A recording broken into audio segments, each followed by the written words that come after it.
Welcome to Co-op Mode. This is the official video game podcast of Secret Friends Unite. I am one of your hosts, Todd Oxtra from beautiful Savage, Minnesota, and joined as always by my man on the coast, where things happen that few talk about, Mark the Canadian Garabin. I'm curious to know what happens that people don't talk about. That's you have me intrigued. How you doing tonight? Pretty good, Mark. Just this in reference to an article about things that washed up on beaches in 2021. And I think the area where you lived, it was like, we saw these weird things. And I'm like, it's appropriate. Yeah, probably. I mean, like, it's pretty common for like whales and sharks and shit. But like, I'd love to know what else washed up. You should send me that. That'd be almost like a jellyfish that had a fish inside it. So it was kind of like a weird window view. And then there was like this other weird, like a bullnose shark was washed up. They had just some interesting looking things. And I'm like, nothing washes up on my river behind my house, except for like maybe a spare body. Gross. Couple of, what are the massive, the sunfish or whatever they're called, like the big things. Like, a couple of those washed up. There's one like last early summer that washed up. That was kind of gnarly. But yeah, we get decent amount of weird stuff. There's a Portuguese man of war that kind of washed up. It was like, ooh, we don't have those up here. Where'd you come from, man? Yeah. So you never know what you're gonna find in the ocean. It's all fun. Well, you're the first stop if the kaiju come to North America. So watch out, be safe. They come from the water, those ancient aliens and creatures that come from the depths. But we're not here to talk about. And they're not going to have too many like really tall buildings to mash. It's like just there's nothing really fun. They're going to have to keep going for. That might be for the best. Yeah. We'll just give them a drink and head them on their way. They'll be fine. Exactly. So here's some poutine. Have some fun. That's it. Toronto's that way. See you, buddy. Oh, yeah. Good luck. Oh, well, this is going to be a different episode. We are here to talk about our annual gaming awards. They're the Couchies. It's what we always do. I think this is your number 3, Mark, I believe. At least, yeah. Okay. Yeah, I think this is 3. Yeah, and I splurged on our design budget this year, Mark. So those who are watching behind me, man, these graphics weren't cheap, but we are ready to go. We're on the red carpet, and we are ready to talk about. It's like a year in review plus rewarding and admonishing those things that happened in the year of 2021, which I would say is a step above 2020 for most people. Yeah, I think so. 2020 was. See, it's like 2020 ended on a bang with the new consoles and stuff, but we didn't really get to enjoy them properly until this year. So this year was really cool games wise, but hardware wise, like last year was like the big, like, let's get excited. So when we'll get to it later, like favorite hardware of the year, I actually had to stop and think for a second, like, man, this was so easy last year. What do I pick? And I mean, there's the obvious, like, Switch came out with the OLED, but is that like my favorite? Like, it was a cool upgrade, and I did it because like it didn't cost too much for the upgrade. But I don't know. It was a good year overall, though. Tamagotchi came back, I think. Wasn't that a big thing? There was at least an R2-D2 Tamagotchi that came out, wasn't there? Yeah, it's pretty awesome. Yeah. Love it. Well, we'll kick this bad boy off. And we'll start off by saying this year we are dedicating the Couchies to our good friend Bobby Pauls, the Nintendo guru. We lost him this year. And Mark, we had him on the show, I think in October. It was one of the last podcasts he did of 2019. And we always thought we would have him back. And he's not with us in body, but he is in our spirits, in our souls. Mm-hmm. Yeah, that was coming off a couple of years of pretty heavy losses for me. Bobby's was extra. I don't want to say extra hard after losing all my grandparents and stuff, but it was it just hit that much more. And there's like not a day goes by that I don't think of like, man, I'd love to talk to Bobby about this, or man, I wonder what he'd think of this, or man, I'd love to talk to him about this movie or this game, or just say hi or whatever. And it's yeah, it's one of those things, man. It's just an everyday kind of thing. So yeah, Bobby, we're thinking of you and thinking of you for this game time. And I mean, it's funny too. Like, you know, now that it's almost a year, which is crazy. But you know, I'm at that point now where I'm kind of like thinking of like ways that I probably would have pissed him off this year too. Like some of the funny stuff, you know, you can kind of hear that like, Cameron, come on, what are you doing? Or, you know, so we'll have at least one award named in honor of Bobby coming up, and that's going to be the Hot Trash in the Summer Award. So get ready for that one. But yeah, this one's going out to Bobby. Yeah, if you hadn't been insulted by Bobby, you weren't really one of his friends. Exactly. If you didn't try to get under his skin, man, you never really had too much fun podcasting, because he was so much fun to try to throw off. That was like my favorite thing, was just because he was so professional too, right? And everything, like he was just so good. And if you could like throw him off, or if I could throw him off anyway, like that was one of my things, was like, okay, what can I say that's going to stop him in his tracks and just like make him chuckle or call me an idiot? And that was like my favorite thing. So, yeah. I loved being the official troll of If We Ran Nintendo, where I would constantly tell them how long it took for them to actually start talking about the show. And yeah, they would always comment on me and call me their troll. Yep. Exactly. Gotta love it. Yes. So, Bobby, we miss you, man. That's all I can say. I don't think there's anything more to say than we wish you were here. So I guess we'll go on to news, Mark. So we talk about like the biggest news stories of 2021. It seems like this, a lot of these things, like, didn't they already happen? Was it just yesterday, or that happened like 3 years ago, didn't it? But here we are. So what was yours biggest news story? So yeah, the biggest news story is a difficult one to talk about, because it's usually the most recent stuff that's top of your mind. And I was trying to rack my brain around like what was the most surprised I've been this year? What was that top of the list? And two came to mind: Metroid Dread being announced and dropped so quickly, and the Halo multiplayer beta early drop. Like, it's available now. You're playing this weekend. Like, let's go. So they were kind of the two for me. And I think I don't know which one probably surprised me more. I know I have in the show notes, I have the Halo multiplayer written, but now thinking about it, like, I actually think Metroid may have surprised me more. Like, just the way that they just like rolled it out. It's available in a few weeks. Here you go. Here's everything you've been waiting for. Check if Joey Ferris is okay and get the pre-orders done. Like, that was amazing to me. So yeah, that was pretty shocking. What was yours? Well, I will say, though, you're absolutely right about Metroid, because that was a game, the name obviously has been bounced around for years, but we had no clue they were going back to make a 2D Metroid game. No. And we knew Prime was coming. We thought we might get the trilogy, but yeah, that's just that was great. You know, it's not like dropping a logo and maybe 3 years we'll get the game, because that's not gone well. So doing it that way is the perfect way. I wish more games were announced and dropped like that. Yeah, and we still don't have anything on Metroid Prime 4. We don't have anything on like a trilogy re-release or even individual re-releases from the trilogy.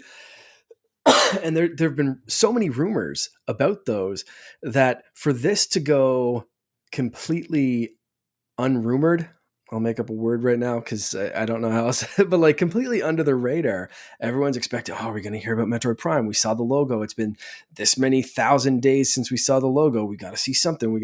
And then they just drop this, and it's a full game, and it's ready in like a few weeks. And it's like, where did that come from, and how did you do that without anyone getting wind of it? Like, it was an amazing kind of surprise.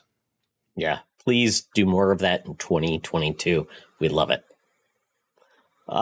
So one of my news stories is kind of a split. So I want to say something that's unfortunately both of these are kind of negative. One is just the fact that it's hard to get anything these days. Food, cars. You're in the car business, Mark. You know what's going on. Not being able to find hardware still.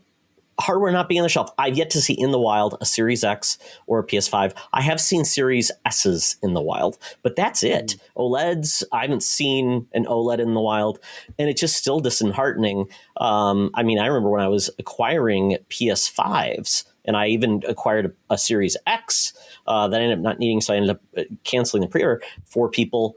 And I didn't realize how important now that was to get people PS5s. Yeah, it's crazy. And for anyone still stuck, who's it? Wario64 in the States. Mm-hmm. He's, I think, a good one to follow. Oh, yeah. There's L Babbins and Game Deals Canada on Twitter. Set the notifications, guys. I see them go up all the time. And that's how I got my pre-order. That's how I got my brother's PS5 pre-order. I've notified friends. You usually have, for a lot of restocks, you have a lot of at least a little window, but I've been seeing like you have to have those notifications on your phone because I've been seeing them go up low quantities. Today, the day we're recording this, I saw PS5 disc version go up. I can't remember the store, but I remember L Babbins tweeted that one out and said PS5 disc version, take your chances, good luck. Low quantities, but they're there. And I can't remember, like I said, the store, but they do happen. It's just really tough. Yeah, Series X was the same way because I've regretted, just regretted getting the Series S. I really should have gotten the Series X just because of many things that the Series X can do. The Series S is great. It's just for me being an avid gamer and how I get my games and things like that, I'm running into some problems with storage and not being able to do 4K. So it's kind of like, so I'm thinking about trading in my Series S or selling it to someone, below $300 or whatever, and getting it. And yeah, Best Buy had it up for a little bit. They had a queue and then it was gone. I'm like, oh, okay, so I may be waiting as well. Right. Yeah. So good luck, everyone. Yeah. To Mark's point, notifications. If you find one, see if your friends need one and help them out. Don't scalp. The next, companion piece is a little bit different. This is about humans and the fact that being in video games right now largely sucks. There's not a lot of corporations and development companies, publishers, they're doing the right thing by their employees. Specifically, I would say females, representation, people of color, LGBTQ. It's been kind of like an old boys club. And I think it's finally, light has been shown in the dark recesses of it because brave people have come out to tell their story to journalists who are listening. And these aren't just, small publications. These are the New York Times. These are this is, the state of California is suing Activision. There's heavily involvement in this. And we're hearing more and more companies are losing. These companies are also losing people now because of that. It's because it's an unsafe work environment, unfair work environment. You don't get promoted and you're going to be treated unfairly. So, Activision, Ubisoft, we're hearing all these things about Quantic Dream. I'm sure. Blackout Star Wars Eclipse, by the way. Gotta absolutely. I talked about it the last episode. I talked about it on Holocron Chronicles, but yeah. Man, and do you see that Riot Games, Mark, just settled $100 million because of all of their problems that they had? Yeah, so it's coming to fruition. Yeah, so I think it's a matter of time before we start seeing union labor, unionized gaming labor to help make those workplaces fair and equitable. And we did just get the first video game developer union in the States, didn't we? Within the last couple of weeks. Yeah, they're just kicking it off. Yeah. I wish I wrote it down who it was and more details, but we decided to focus on the awards instead of the actual news and stuff for this week. So my apologies there, but it is seeming to move forward in hopefully a good direction.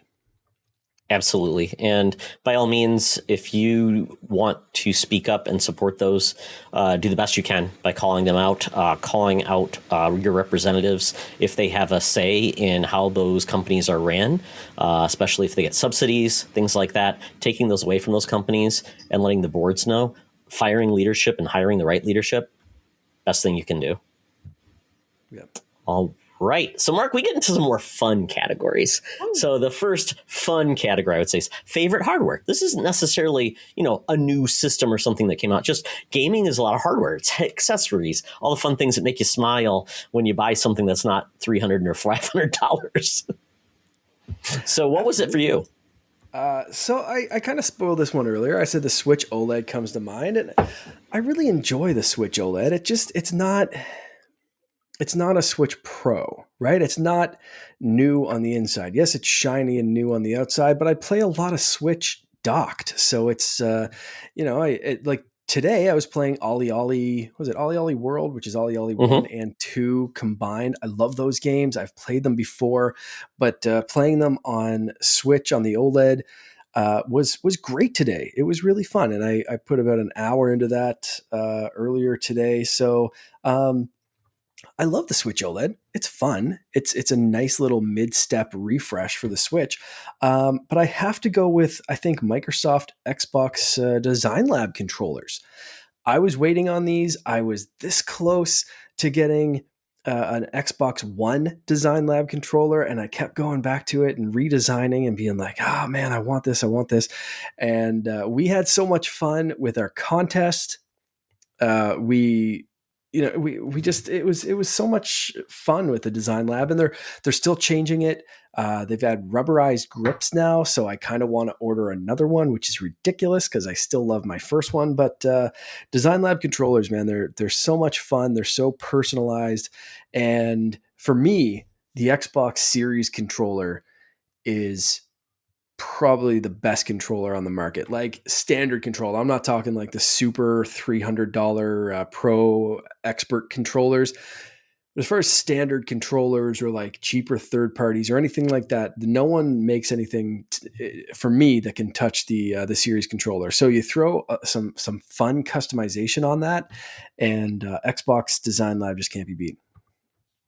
I do like those controllers. I just have had bad connectivity problems with PC and some other things. So if they get that fixed, it's a hell of an entry level controller. By all means, I mean, DualSense is my favorite. What it does is so much more so than just getting the sticks right. So, and I know you haven't had a chance to really dig into it, but I would love to see Xbox venture into some of those areas too, because they have such a great platform and standard, and they do their Elite series is just even better. It's something that PlayStation lacks. And so Xbox has definitely nailed it. And the fun part about the Design Lab is we had our contest with Sean Nias's kids, and still waiting to hopefully they got good grades so they get those controllers designed.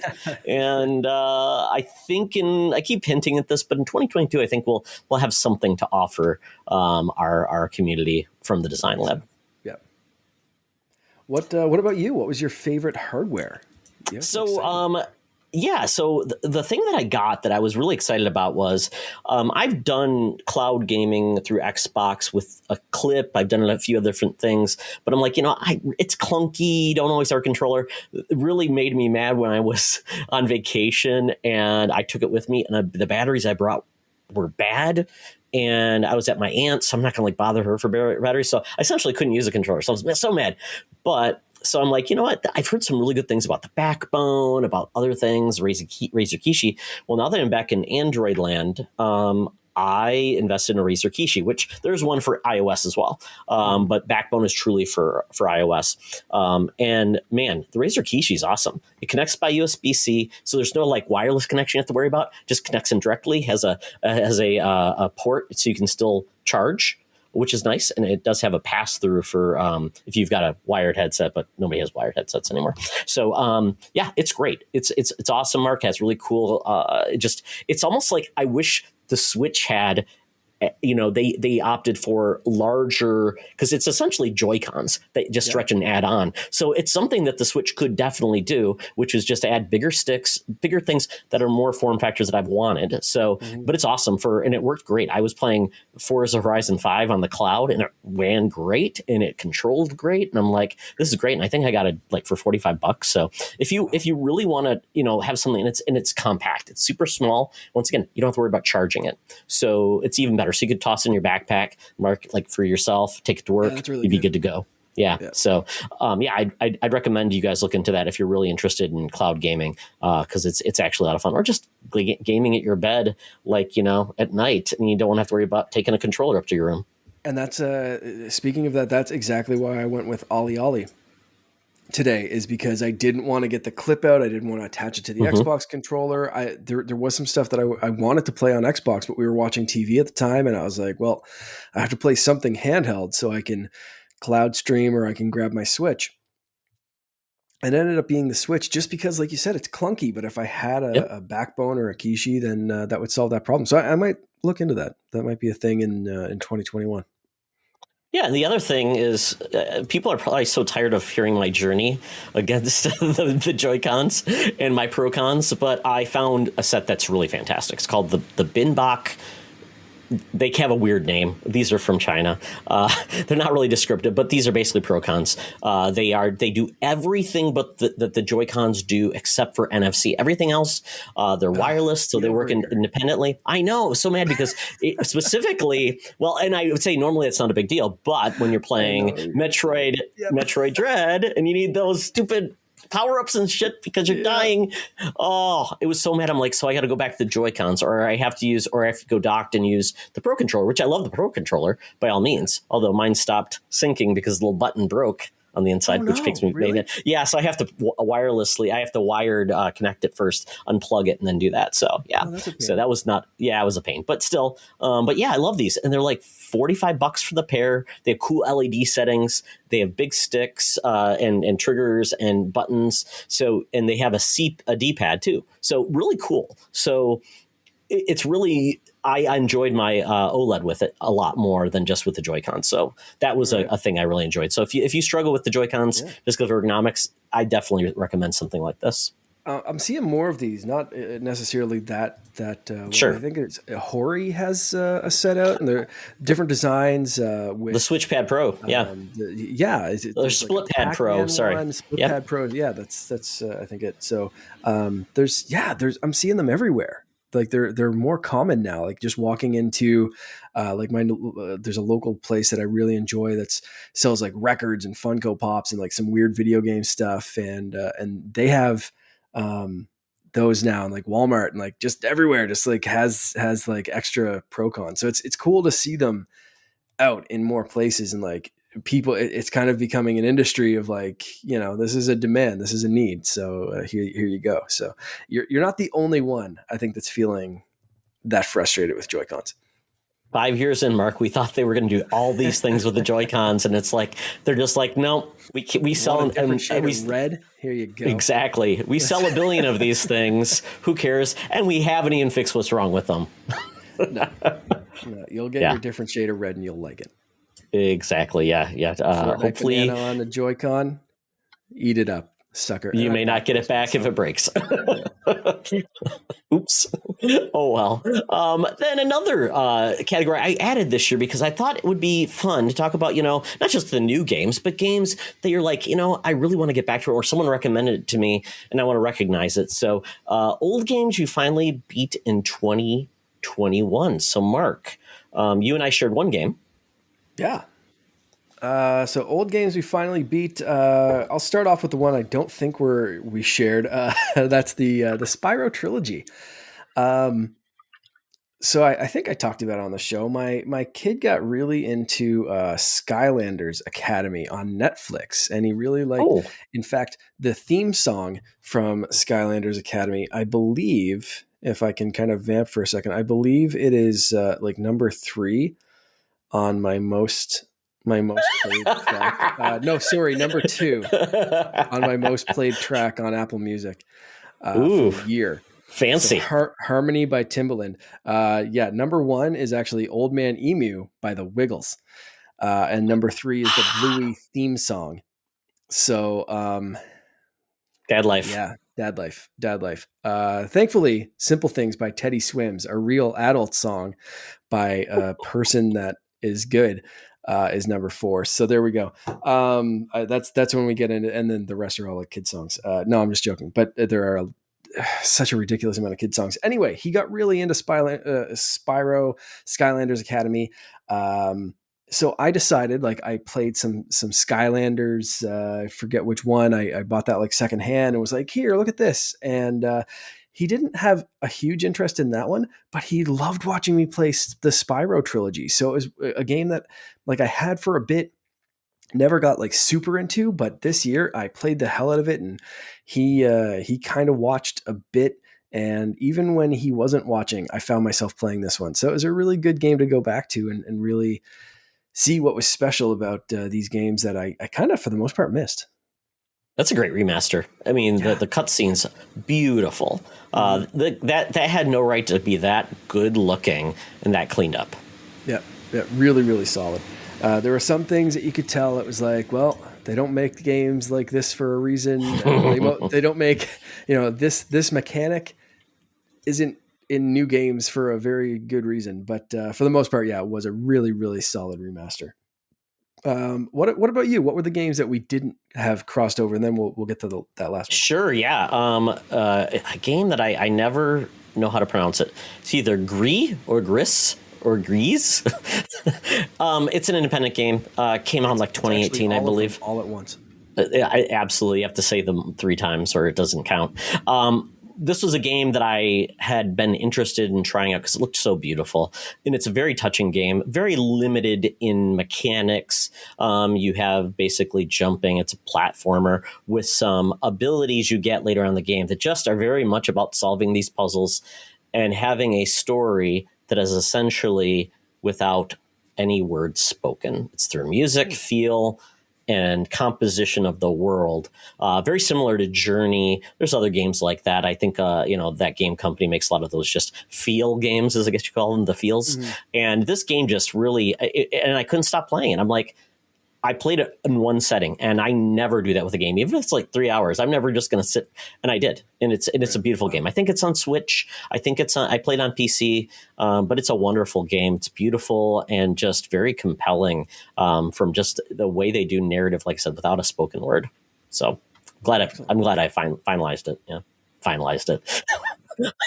I'm glad I could make it that very beautiful statement by using like compelling language. Like, yep, I executed the game. It is finished. Yes. Good job. And inside the other game, I talked about that earlier on this in this year, and it was a game that lauded. It's by a company that just does these type of very grim puzzle platformers. Once again, no spoken words, but tells a story. And this one, I don't even know how to explain it. You're a little boy. You almost feel like you're a lost soul, and you go and you're like trying to escape a facility, and you die in gruesome ways, and you're just trying to escape. And the ending makes no sense. I don't think anyone understands it, but it is worth the ride. I don't know if the ending really is satisfying, but it's the journey, definitely. Right. Excellent. So then the last one on our list that we both played, we both finally got to, I think after so much hype last year, Game of the Year and all that kind of stuff, we both finally tackled Hades. And this is one that, again, last year, like completely wasn't really on my radar. But by the end of the year, you're hearing some buzz about it for like all the Game of the Year and all that kind of stuff. But I didn't really get to it until the new year, and definitely didn't beat it until the new year. And holy crap, I loved this game. I understand the praise. I understand the hype. And this is just, it's still getting recognition. It just, what kind of award did this win? You won a Nova, not a Nova. Oh, it won a science fiction writing award. The Hugo. Was it a Hugo? Yes, it did. Just won a Hugo Award. So in 2021, it won a Hugo Award. It won two BAFTA awards and a Nebula Award for game writing. Nebula, that's what I was thinking of too. Amazing. So, sorry, I might be mistaken with that one. It won 4 BAFTA awards. Oh. Instead of the 2 that I mentioned, the Hugo Award, the Nebula Award, British Academy Games Award, and the Game Awards. It won there too. So, amazing game. And I understand the hype. I'm so glad I got to it this year. Kind of sad I missed out last year when like the hype was there and it was Game of the Year and all that kind of stuff. I wish I played it right there, but happy to talk about it now here and give it some recognition. I did not beat it, but the charm of that game and dying is essential to the story. I mean, you don't develop the story if you beat it in one run. I mean, right. that would be pointless, right? Because it is really about the journey of the main character, the people he meets, the way the story unfurls. and it's very similar to the other games they've made. They made Bastion, they made Transistor, they made another game called Pyre, and they are known for their narrative and the way they change the narrative as you play, which is just fantastic. So, I mean, it's once again, it's a hack and slash is best roguelike, but with story is really what sets it apart. Absolutely. And I think it's out on everything now. It was on Switch and PC for a long time, and then it's now came to Xbox and PS4 and 5, I believe, in 2021. Yeah, I think you're right. Yeah. So, Mark, we're going to pivot into the disappointing part. And as you've said, this is named after Bobby. Hot trash in the summer award, as Bobby would say something is. I want to clarify, this isn't named after Bobby. This is named for Bobby. Bobby, it's his most favorite phrases, right? Would say, yes, no, that's hot trash in the summer. And it just that one line could dismiss a whole game. You could go on a 10-minute rant about how excited you were for a specific game or a trailer or whatever. And he would just shut that down with, nah, that's hot trash in the summer. And it would be done. You would be just over. There's no comeback. There's no fighting it. It's just, that was the word. So I couldn't, we couldn't do this category without being like, you know what? They're hot trash in the summer. And absolutely, that's what we're going to say about that. Absolutely. So this can be, we said most disappointing game, but it's really disappointing things in 2021 that we had, either that you played or you experienced. So, Mark, Nintendo? I'll lead us off with this one again. Okay, yeah. So my first one, not a game, but the most disappointing thing for me, I think, was Nintendo not having enough N64 controllers so that everyone could order it. Like, this is tied into a subscription service. They should want more money. They doubled the price of the damn subscription service for N64 and Sega games. The Sega games, I think, translate well enough that you can get away with a modern controller. But that N64 controller, like, crucial to this experience. And to just like sell out in 5 minutes and then be like, I don't know, I guess we'll see you in 2022, you suckers. Like, I know there's chip shortages. I know there's manufacturing shortages. This might be one of those situations where they're like, we want 1 billion of these. And the manufacturer is like, we can do 10,000. Who knows, right? Like, Nintendo might be pulling their hair out, but just the fact that it's frustrating and we've really heard nothing since is a big disappointment for me.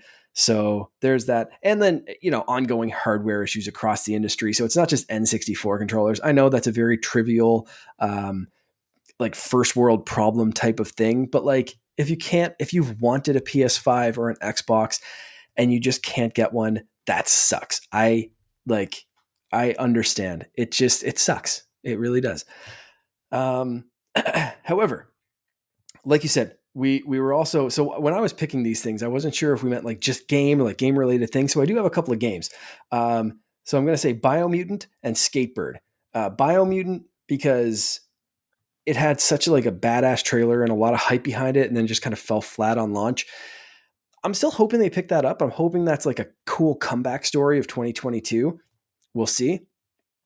Skatebird, however, like, it was such a dumb concept. So I was hoping this would be like Goat Simulator dumb, of like, it's broken, but it knows it's broken, so it's going to be broken. Or like just at least something really dumb that I could enjoy. But it was just kind of like, oh, this just don't work.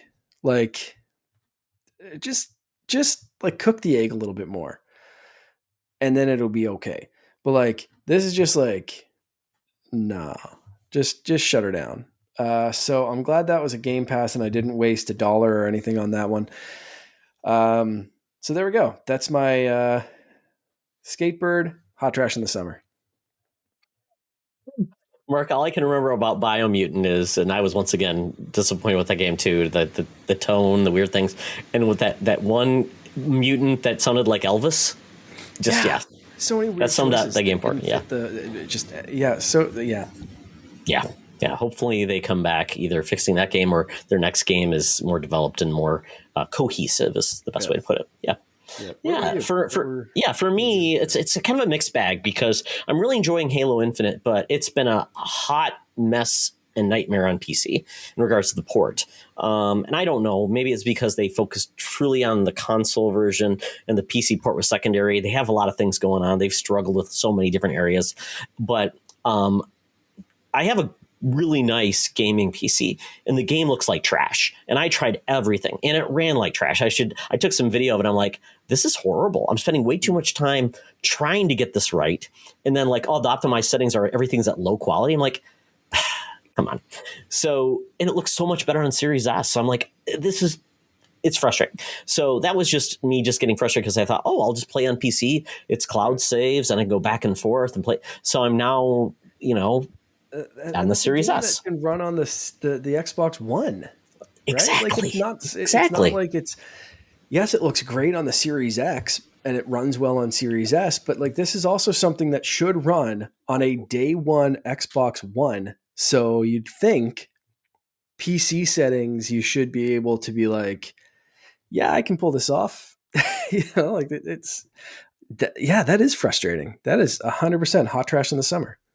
Yeah, and I'm not trying to do like 144 hertz, all these like blow it away ultra ray tracing and everything. I'm just trying to get a good frame rate, and I'd be happily with just 1080p or whatever. And so it's a little underwhelming with that. So yeah, that was the other part was no co-op because I feel like Halo Infinite, yes, we got what we've got, and it's a very solid multiplayer, very good co-op or a campaign, but it just feels like this game screams for co-op. So I'm very disappointed. But I'll get over it because it will be out in 6 months. So maybe this is a thing where it brings people back to the yard to play more. So in a way, it's probably a good thing for that community. But it's, a lot of people who that's their game to play co-op with. They have to wait a little longer. And if this doesn't bring people back to the yard, there's always milkshakes. My milkshake, Mark? Yes, of course. I heard it brings all the boys to the yard, Todd. I don't want to brag. And then that's one of those moments that I can hear Bobby just like, for God's sake, just cut it out, shut it down, Carabin. Yeah, you Canadian. And then lastly, 12 minutes. Talk about a game that was hyped. It was part of Xbox's, showcases. People were like, "This is going to be so great." The cast, everything. And then I played this game, and not only was it tedious, but the story was like, I think M. Night Shyamalan's like younger, lesser known brother might have wrote this script. It was like, you've got to be kidding me. Wow. I don't want to spoil it for you. I would just say, if you're not interested in the game, go and read.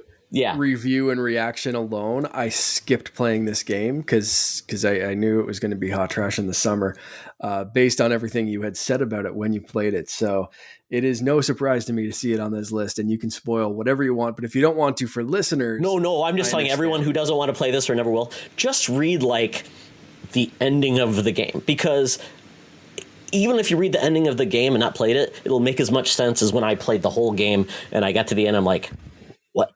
So there you go. Ouch.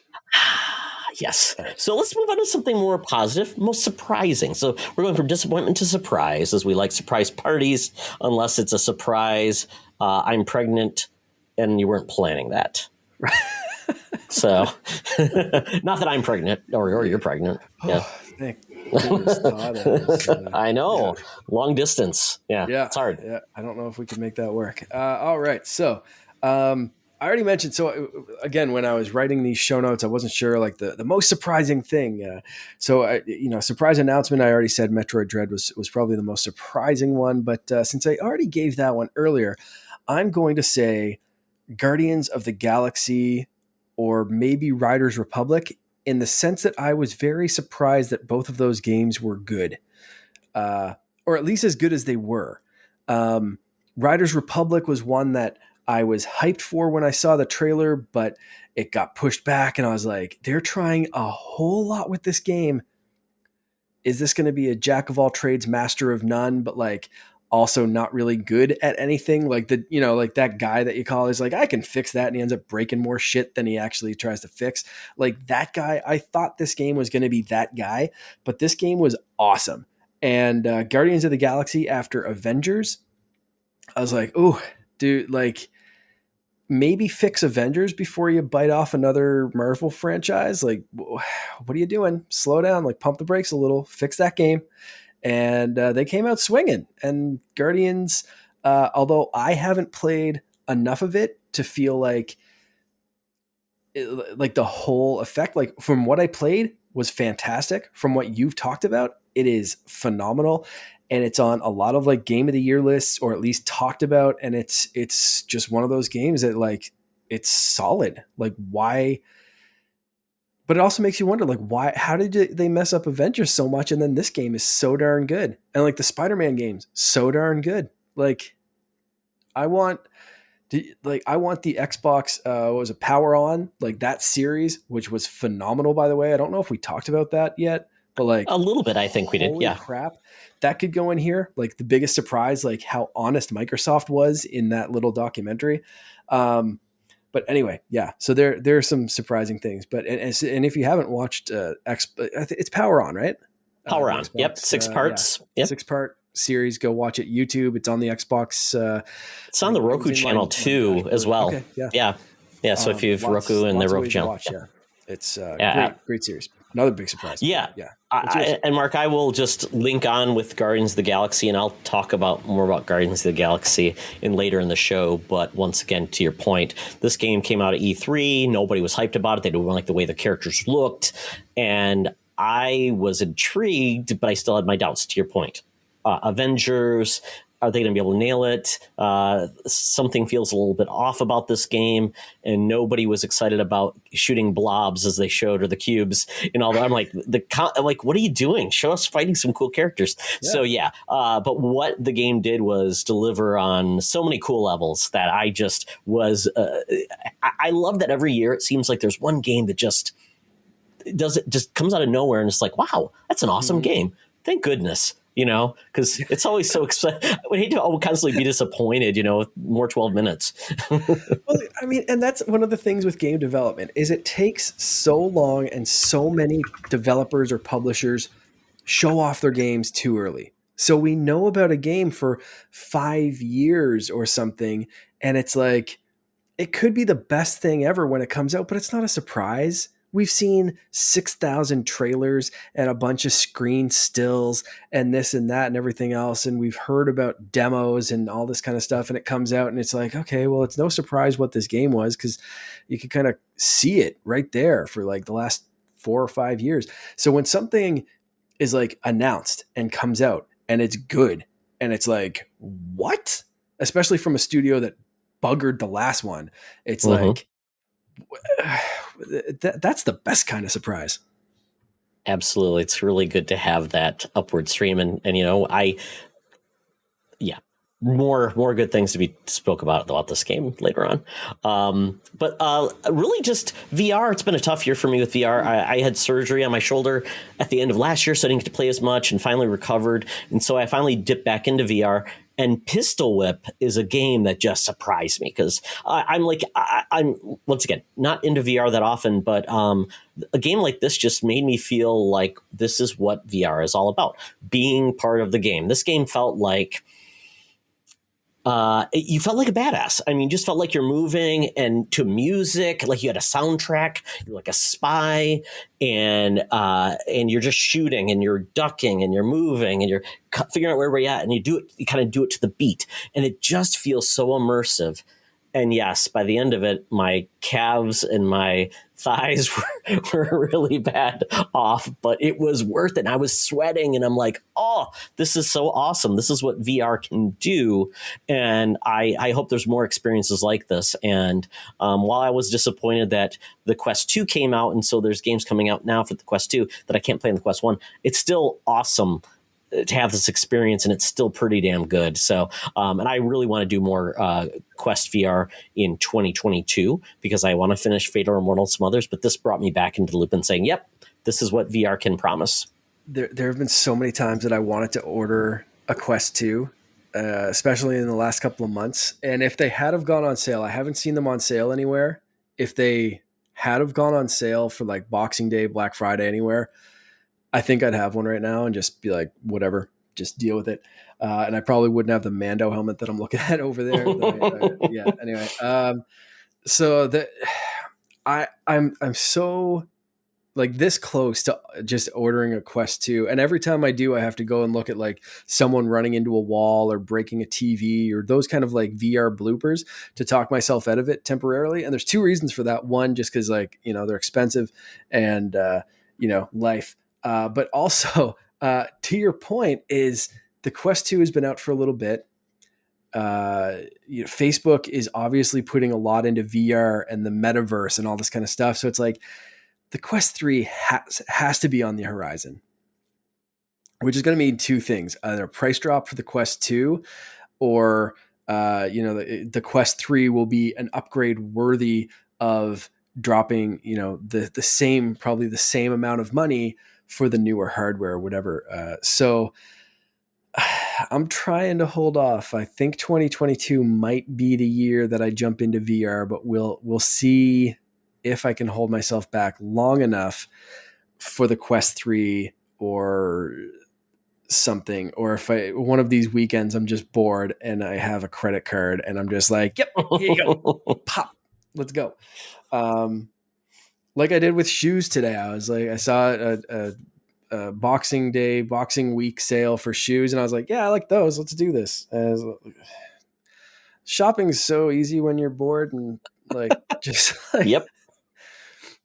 So terrible. Anyway, yes, VR is awesome, and 2022 might be the year I jump in.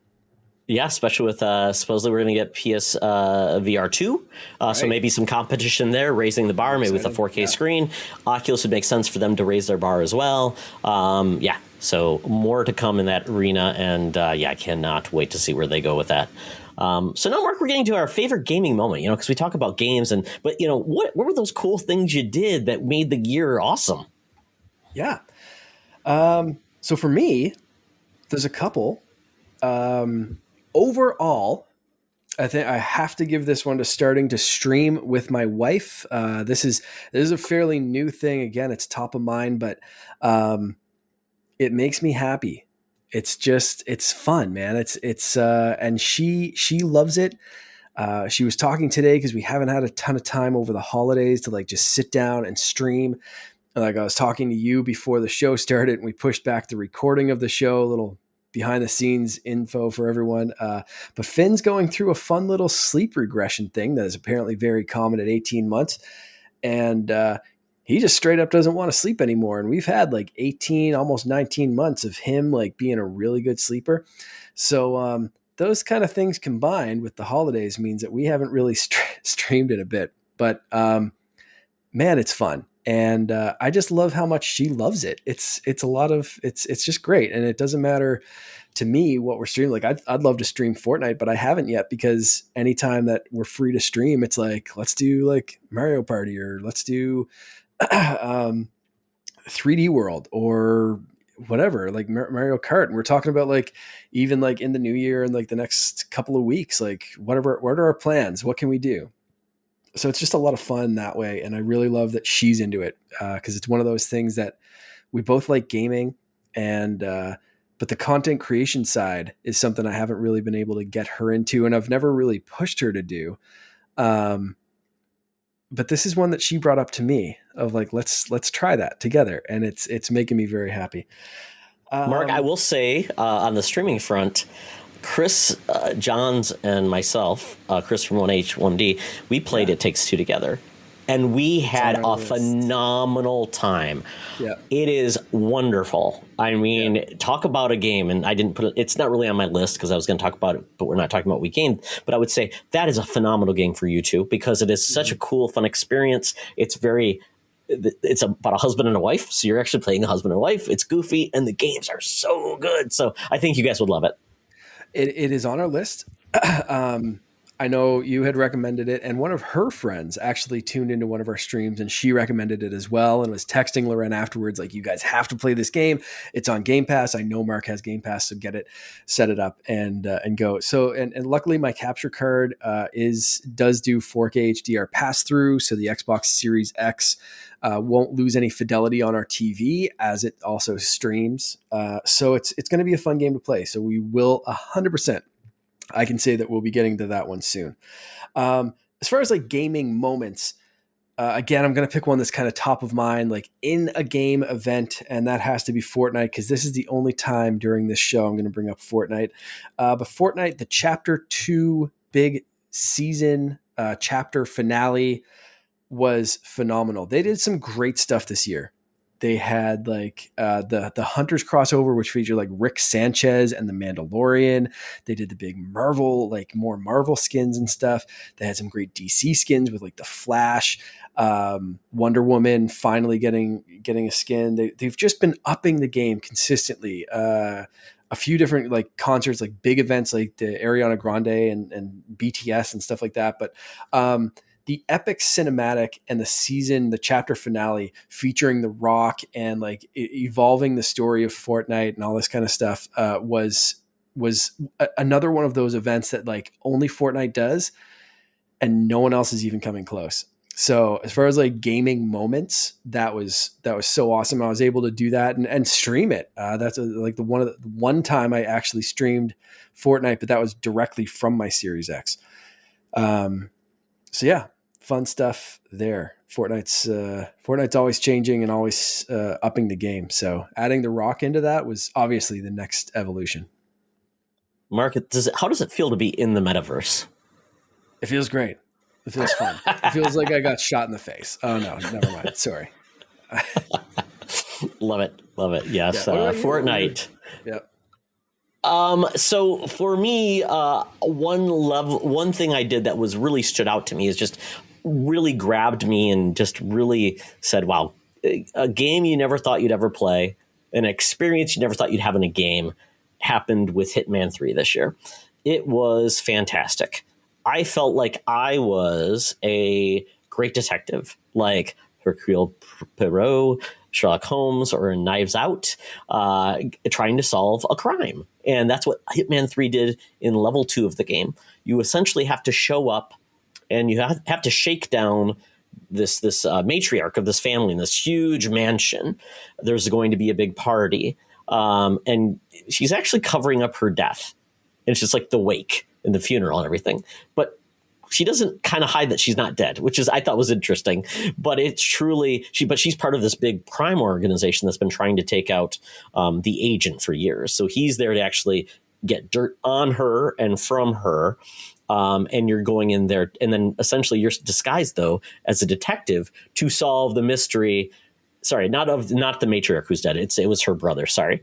And you're there. You basically take out the detective, disguise yourself as a detective, and have to go around and solve the crime. Who killed the brother? Not get caught. Fantastic. And it's Hitman though, so you could like take out people with banana peels, or you could throw a rock at them, or you could throw them in a well, or it's just a game that's totally open ended, and it's not really it's a stealth game, but it's a stealth game where you can do whatever you want, and it's goofy. You dress up like a clown and hit him with a briefcase that happens to be like a boomerang. It makes no sense. It's goofy and fun. Some are more realistic, some are more goofy to that point, but I just had a blast, and I probably would like to play more. I beat the first level, the second level, but stealth stresses me out. But in this level, I had a ton of fun, and it was just, I love the fact that what they went with the game and what took me away, and I love murder mysteries. Just fantastic. It's what games should do at times, just really surprise you. That's great. My other favorite gaming moment was just like a couple of weeks ago, Mark. So I have been a panelist on a podcast. I'm not cheating on you, Mark, called I'd Play That for $1. And we pick a game and talk about it for like 5 minutes max. So one game somebody on the panel had talked about was Doki Doki Literature Club. Have you heard about this game? I have not. Okay. This is a game that's like a visual novel, very Japanese centric. And apparently it's got, yeah, it's very weird. It's free on Steam. but it apparently has like a dark tone and something turns. And there's a lot of like warnings in the game before it even starts. Like, what is this? It doesn't look at all like this. So we heard about this game, and Chris and I are like, Tom, we got to play this one day. So what we did, Mark, we streamed this on Chris's Twitch channel, and we made it like an audio drama. Chris read one of the parts. I read the other part. He was the main character. I was all the girls. And essentially, you're a boy in Japan who shows up at this literature club because he can't figure what he wants to do. And then he starts flirting with the girls. But it was like, we did it for like 2 hours. And I'm like, when does something happen in this game? It was wow. But it was so much fun. Chris and I were just having fun. People watched us. They said stuff. And we're like, awesome. Where is this going? We don't know. And we said we'd go back and play it again because it just... I'm not going to say watch our stream, but watch our stream for a little bit. I think it'll put a smile on your face. Yeah. But yeah, I streamed a little bit this year. So that was fun. Sounds a lot of fun. Yeah, that's great. Yeah. We have to also, I have to mention being part of the Phoenix Overdrive famous favorite gaming moments, I think for both of us, if I can speak for you for a second, just being part of that team and raising that much money and, comparatively to some of the bigger like streamers in the group, I know I didn't like raise a ton of money, but it was fun just being part of it and being part of that team and wanting to stream more. And that was kind of, my wife watching and doing stuff. And that kind of facilitated that conversation and the desire to keep doing that. And it was a lot of fun. So I look forward to being part of that team next year and doing more charity stuff. And I think you're kind of feeling that same sense of like happy to be part of that bigger Phoenix Overdrive community, right? Absolutely. And I am such a noob when it comes to streaming. I had some unfortunate experiences at the beginning, but after I ironed it all out, it was a ton of fun. And yeah, I would definitely do it again. It's great to help people out. That group is so great, and they're good friends, and they're part of our Discord community. So check them out if you can. Phoenix Overdrive Nation. They're going to be back. They're going to be podcasting again on the PC side. So if you like PC gaming, they are going to be a great podcast resource. So yeah, and if you want to join us, questions about joining, let us know. Definitely. Okay, Mark, we are at the big part of the show. This is going to be our top games. Don't we have 70 exclusive reveals and another 3.5 hours of showtime to do? The first reveal. Yeah, the first reveal will be I got a Wolverine Dorb from the NBC group. There we go. Yeah. That is our one exclusive reveal. Okay, there we go. That's it. So that's what you've been waiting for. I know you tuned into this award show to see 3.5 hours worth of sadly, Sting couldn't make it to this. So it's just Todd and I. We'll have Sting on next year. We apologize. And Kojima. And we didn't invite any of the developers. No, well, Kojima sends his regards. That's about it. That's all I've heard. Oh, okay, yeah. And we thought we wouldn't involve the developers. No. So there we go.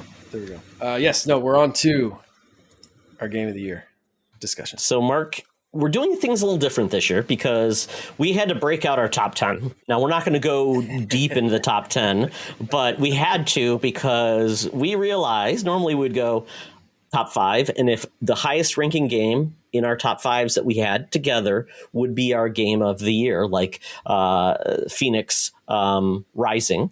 Phoenix Rising? Immortals Phoenix Rising. There you go. That was an easy one. This year, not so much. We had none of the same games in our top 5, so we had to go top 10, and then we had requested that our tiebreaker be the community, and whatever they voted would be their top pick.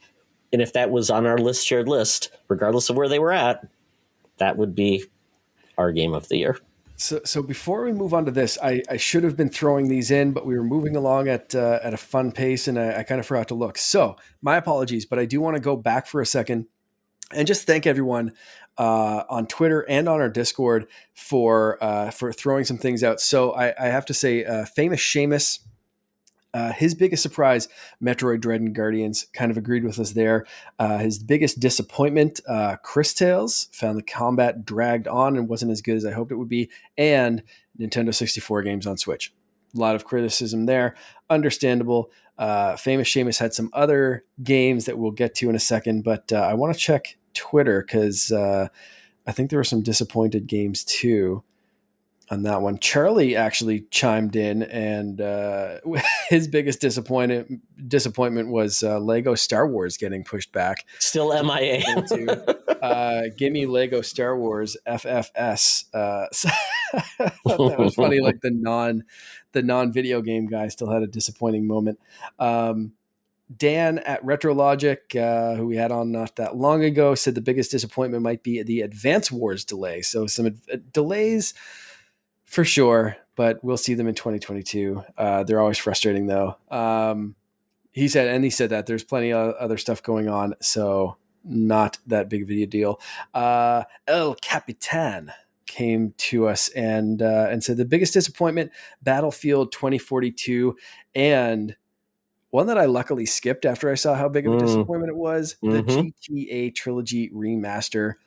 Whew, what a stinker. What else? I think that's it. I think that's all of the disappointments, all the stuff that we skipped. So yes, we had some great community interaction for the top games, but I forgot we did get some stuff in the other category. I apologize for not going through it. Thank you to everyone that wrote in. Yeah, and it seemed like there was a lot of acclaim for Metroid Dread from the crowd, which was awesome because I think a lot of people, once again, that's one of their favorite franchises. Joey Ferris, of course. We also have Larry Giver, also a huge fan. A lot of those that were there, and I think that's a surprise that made a lot of people's years. So thank you for that. Not included, yeah. So how do you want to do this? Do you want to start with our lists, or do you want to just keep going with what the community said and kind of give, some of the responses that we got, and then we can start going through our lists, or how do you want to do it? Well, Mark, you did a tally. So why don't we do that? Why don't we do the tally of their games, where they stuck, and we can kind of see where they stood for their top games. So we can start from the bottom. Let's start with the games that got one vote. Returnal. So this, and I will say up front, this isn't every single game that was mentioned. Famous Seamus gave a pretty extensive list on Discord that we won't include every single game here. But Seamus, you have a lot of favorites, and I love that. I absolutely love that. And that is a very Sean Capri thing. Like, list one thing that you love, and it's like, here's my list of 20. Deal with it. Thank you very much. I love loving things about you, Seamus. That is amazing. So I will list a few here that came up a couple of times. So we've got Returnal coming with a couple of votes. Inscription, which was that like one person's listed that, and I want to see who that was. That was Jason on Twitter at GimpyJ, listed in Inscription in his and Loop Hero. Loop Hero came up a couple of times as well. Ender Lilies, Deathloop, Yakuza, 12 Minutes actually made someone's list, Todd. So you have a new enemy that you have to I guess I do. Call of Duty Vanguard was on Sean Nice's list. Yeah, I think that was Sean Nice. Campaign. Which I always dug like a lot of the Call of Duty campaigns. I didn't try Vanguard yet, but like they're usually pretty good, like popcorn action movie kind of things. Pokemon Diamond and Pearl, that one I think again was El Capitan. Of course, after how much you raved about it on the show last time. The Pokemaster. Yeah. Exactly. Knockout City made a few lists, and that was like, like teetering on my list as well. I put a ton of hours. I thoroughly enjoyed that game. I was horrible at it, but I enjoyed it. Yeah. I will. You know what? I'm gonna throw in a couple of famous Seamus's. He threw in Unpacking, Cyber Shadow, Boyfriend Dungeon, and Deathloop. Because I hadn't heard too many people talk about Deathloop and this thing, but like there was a lot of buzz for Deathloop overall. So it was like kind of funny where our crew doesn't seem to be talking about Deathloop, but I'm glad it was on Famous Seamus's list. Mm-hmm. Where is it there? Oh, so then we get into kind of the ones that start really showing up on our list. Consensus. Yeah, the consensus stars. Yeah. So this is where we get a lot of buzz about Guardians of the Galaxy, a lot of buzz about Kena Bridge of Spirits, a lot of buzz, like you said, Metroid Dread, Mm-hmm. Halo Infinite, Ratchet and Clank.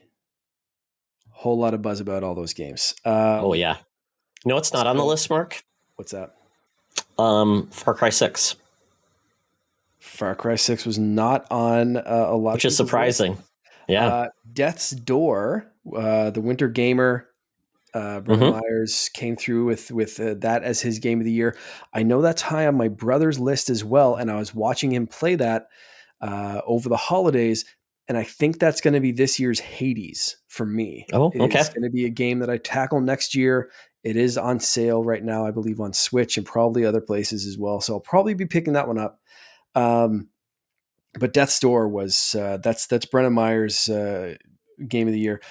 So that's an interesting one there. So again, I don't want to miss anyone, so I want to go through this list so that I'm not going to go individually like which games, but thanks for letting us know, because we did have a tiebreaker. I will spoil that a little bit. So you guys really helped with this.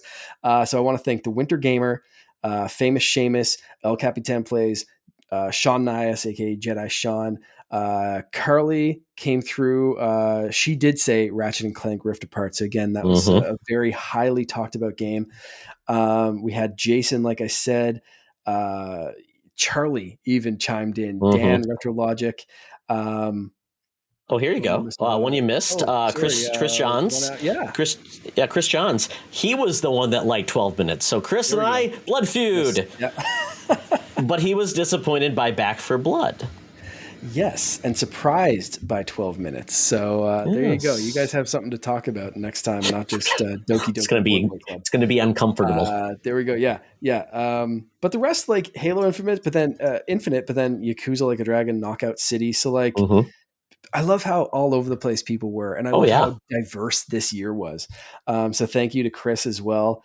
And Brendan Myers went through so much. Death's Door, he really loved. The Switch OLED is a great improvement, but also is my biggest disappointment because it's not holding up as well as the new consoles. Kind of what I said, right? Like it's a good half step, but the insides are the same. If you play a dock, the excitement's kind of over, right? You gotta bring something new to the table. The screen's great though. Yeah, exactly. It is funny. I think the reason he played so many games this year, Mark, is because he's having a baby. Oh, 100%. Yeah. So you got to get those games in. Yeah. That's, and he said his moment of the year, which I'm jealous of, but this sounds awesome. Finally being able to attend Extra Life and play games with Sean Capri, PSVG Kevin, and Josh Bones. That is awesome. That's so jealous. Mark, you're like 8 years away. You're like 24 hours away. I just could just to fly in to then take a train, and it's not an easy journey for either of us. But just to do that 1 year would be so awesome. Yep. Brendan Myers also said the Metroid series as a whole is something he got into this year, which is awesome because the Dread hype was that good that it not only did he just go and play what's available like on the Switch Online or something, he dragged out old consoles, appreciated having those old consoles and like playing through the entire series, which I love. That is awesome.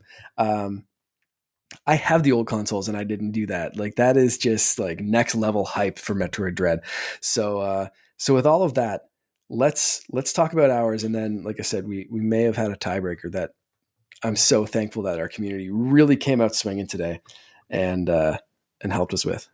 So okay, Tom, Mark, we'll go bottom up. So I'll go my 10, you go your 10. So we'll start with 10. Yep.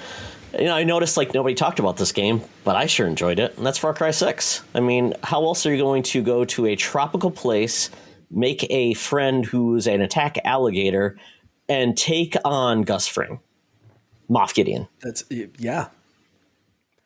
It's on my list of games that I want to pick up, and I'm sure it's on sale right now. And there's so much to play that I know it'll go on sale again. I didn't pick it up yet. I want to. It's going to be one of those games I guarantee by this time next year that I'll be like, yeah, I'm really glad I picked that up in 2022 and finally played it. Like, it'll probably make my list. But like right now, it came out when there's so much other stuff that I'm glad that you played it. And I'm glad that Ubisoft Canada gave you the chance to play it. Oh yeah. Because it could have been something that we both missed. Oh, absolutely. And the DLC is coming out now. And the cool part about the DLC is they brought back all of the old enemies. So you get all, what is this? Voss? Mm-hmm. You get, I'm blinking on his name. Caden Ming? No. I'm blinking on his name. The second, and then the Joseph, the boss. Because I love Far Cry games. This one does feel like it's probably should be the last game before they make a drastic change, because it does feel the formula is just so ingrained now. It's kind of, you kind of want new things to do. They did add a lot of cool parts to it, and it's beautiful and it's funny and the weapons are awesome. But once again, it doesn't feel that different than Far Cry 5. And I think that's the problem. So I'm waiting for them to do something next. But once again, it's not a bad game and it's a lot of fun. And the co-op is great. So it's just, once again, I hope people get it for cheap and they enjoy it and they have a good time with it. And it could be like, that could be it, right? Like, it's just not doing enough new. And it could be kind of like Vanguard. Like, aside from the controversy, like, no one's really talking about Vanguard. And it could be for the same reasons. Like, it's just kind of like, yeah, it's good, but it's like more of the same, right? So now my 10, I'm sad that this is low on my list. I mentioned not having enough time to play it. I am very early in this game still. It is a regret. And that is why I had to put it low on my list. It is not, the placement on my list is not a reflection of the quality of this game. It is a reflection of the limited amount of time I've had to put into it. So that's all I'll say. Guardians of the Galaxy. I can't wait to put more time into this. I can't wait to finish it, beat it. And I really enjoyed what I saw so far. But for me, I don't need to finish a game in 100% completion in order to like know that it's on my game of the year list. But I feel like I have to play a certain amount of it to give it a fair shake to say like it's in my top 5 or it's, it's up here, or give it a proper placement. But I know this one's special. So I'm putting it at number 10. It feels weird for me still to put it at number 10. I could very easily just come up with something else that I played a little bit more of, or something that I feel better like writing a review for or doing something. But Guardians is going to be number 10 for me. So don't hate me for the placement, hate me for lack of game time. Sorry. I'm just jealous because I know what you're going to be playing, and there's going to be so many smiles on your face. And I can't wait. I really need to get into it, but it's been tough to find time. Oh, so good. So good. Okay, moving on to number 9, Pistol Whip. I talked about it already. It's VR. Yeah. It's fun. It came out of nowhere for me. I had a blast. So literally a blast. But yeah, once again, rhythmic, being like a spy, shooting things with a soundtrack, and a good exercise. What else could you ask for? That's awesome. 9 for me is Pokemon Unite. Did not think I would get into this type of game at MOBA. All. I've tried a couple. Pokemon. And man, this one got me. Got the season pass, played a ton of it, to the point where it was one of my most played games on Switch, and I very much enjoyed it. I've hard fallen off since, which is weird because it's out for iOS devices, so you think it's always in my pocket. Mm-hmm. It's on my iPad. Yeah.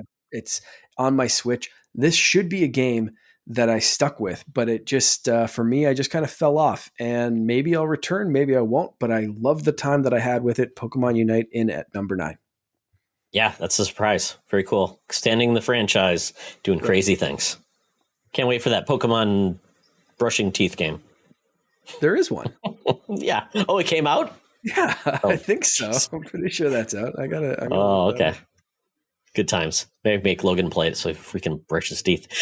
16-year-olds. Oh my goodness.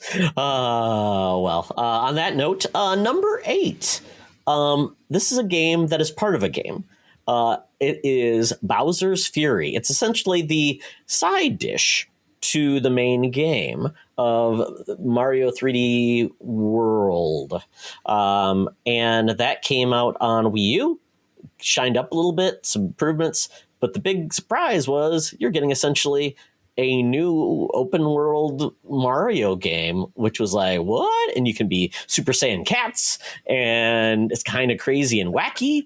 Yeah. And I had a blast with it. Mhm. Had its shortcomings in a way. It was very, very short. I think this was an experiment of where potentially we'll see the next 3D Mario game. It has me really excited, but I had a blast. I didn't expect this game. And once again, I love 3D Mario games and I want more. And it's been almost 5 years since Odyssey. So please bring us the next one. Yep. Absolutely. Yeah. This game does make an appearance on my list. I will pause for 2 seconds to say Pokemon Smile is available right now on the App Store for free. Get it now. Help your kid brush their teeth. Do we need to change your list, Mark? No, maybe next year's list. That'll be the game that I finally got to keep them shiny whites sparkling. Okay, so number 5 for me, or number 8 for me. Number 8. Let's have a 5 in the title, which is where my brain got a little bajiggity. Forza Horizon 5. Again, I'm gonna just throw this out there. This like bottom 5, like 6, 7, 8, 9, 10. The order was really just kind of flowing out of my brain. This one realistically could probably be up to 7, but you know what? I'm just going to go with it. Forza Horizon 5. It's not for everyone. I think honestly, if they leaned more into the arcadey bit than the simulator bit, I probably would like this game more, because everything that it does, it presents itself in such a way, like a game like Riders Republic or Tony Hawk, that it's just going to be this over the top, like crazy, do whatever kind of thing. And then you get to the actual racing part of it, and it's like, you need to be very technical, very proficient. You need to know how this car works, and you can get into the tuning and you can get into all of the nitty gritty stuff, which is amazing. But it does kind of like slow it down for a second, which in a racing game, it's like not always the best to slow down. So I loved this game kind of for what it was, but there are some definite shortcomings. So that's where it fell like as my flow of consciousness when we came up like, we might need more than a top 5. And this like literally happened a couple of hours ago because we needed those tiebreakers and stuff. So yeah, Forza Horizon 5, number 8. There we go. I really wanted to love Forza because I've not just gotten into Forza before, so I gave it my best chance, and then I'm like, yep, I'm all in. I love the atmosphere. Look at this place you're driving. It looks really cool. These cars are awesome. And then I drive, and then I'm like, oh yeah, I remember this. I'm not having a good time because I'm horrible at it. I don't want to use a brake, but it's making me use a brake, and then I'm spinning out, and I'm playing horribly. Oh yeah, but great game. I mean, this game was game of the year for many, many people. So it does what it does, but it's just not for me. And yeah, definitely. I'm more of a Mario Kart, and even that's too technical for me. Oh well. I think if there weren't other options this fall, this one would have been higher on my list. But where, like I say, Riders Republic kind of captured me that way, and then I go back to something like Mario Kart when I want a racing fix, especially now like streaming with Loren. So it's like there's a lot of things pulling me away from this game. So I wish and I hope that I get more time to return. But it's a common theme with me, as you'll see, is like I don't have the time to return to this. I don't have time. So if you can't like capture my few hours right away, and I have all these games adding up to like, I got to finish this, I got to return to this, I got to finish, it's like something's got to give at some point. So yeah. So number 7 for me, Hitman 3. I already talked about the level. To your point, Mark, I did not play a lot of time in Hitman 3, but the potential and the fun I had to have it on my list. And to your point, the order where it's at, and because this was a game series I never intended to ever play, and I did, and I really enjoyed it. So Hitman 3. And I can't wait to see what else is out there in this game, because if they already pulled this by level 2, there could be some really cool stuff. So Hitman 3. So number 7 for me, Pokemon Brilliant Diamond. Again, it's just a nice update for a game that I haven't played in years. So I'm slowly making my way through this game. I'm glad it's on Switch, and it is one of those games that I'm happy that I have the OLED for, because it looks great in handheld and I can pick up, I can play a few battles, I can maybe make it to the next gym, and I'm just having fun taking my time with this game. I don't feel like I need to rush through the story before it gets spoiled, because I played it 15 friggin' years ago, or whatever it was. So that's kind of also, though, why it's lower on my list. It's not a new Pokemon experience. It's one that I've hashed through before. So that's why it goes down to number 7. Again, it maybe could be 8, or maybe it could be 6. I don't know. But for right now, it's going to be 7. And you have your new Pokemon coming out in like a month. So yeah, you'll see if that was what strikes your fancy more. So very cool. Yeah, for number 6, Halo Infinite. And I have not beat the campaign. I'm like halfway through. I'm not a multiplayer fan. There's no co-op. So a lot of this probably has to do with some of those things. But I will say this is a Halo that I was worried about, but it's in a good place. Mm-hmm. I will tell you, the story's not doing anything for me. It's gobbledygook. And that's probably why it's not higher up. I do love a good story. I love a good narrative, which is, you'll see in the games above this, that they all share that. And without that with Halo, which I know some people are lore thieves like Luke Lore, and others, they love it. They read all the books and stuff. But unless you read all those books, it probably doesn't make any sense. So I'm like, okay. But the contribution of the grapple hook and the additional side missions have put some new life into Halo, which I think it needed, because without that, it would feel, once again, rinse and repeat, because it's bringing back a lot of the same weapons. It's, the same mechanics that you're used to. But these new things, I think, really bring a lot of life to it. And I can't speak to the multiplayer, but I know a lot of people love it because it feels like the best Halo people have ever played with multiplayer. So I'm just glad this game is a good space, and I can't wait to see what to do next. And maybe I'll have a better appreciation once multiplayer's all in and I've completed the game. But as of right now, did not make my top 5. But once again, it's a solid game. Yep, absolutely. It did make it higher on my list. I'll give that a little bit heads up spoiler. But for number 6 for me, you already mentioned half of this game. Super Mario 3D World plus Bowser's Fury. Anyone that's been watching us stream knows that we've been streaming this game. We already beat it straight through once. I've played it a little bit on my own. We're playing through from the start again on stream, and I enjoyed Bowser's Fury.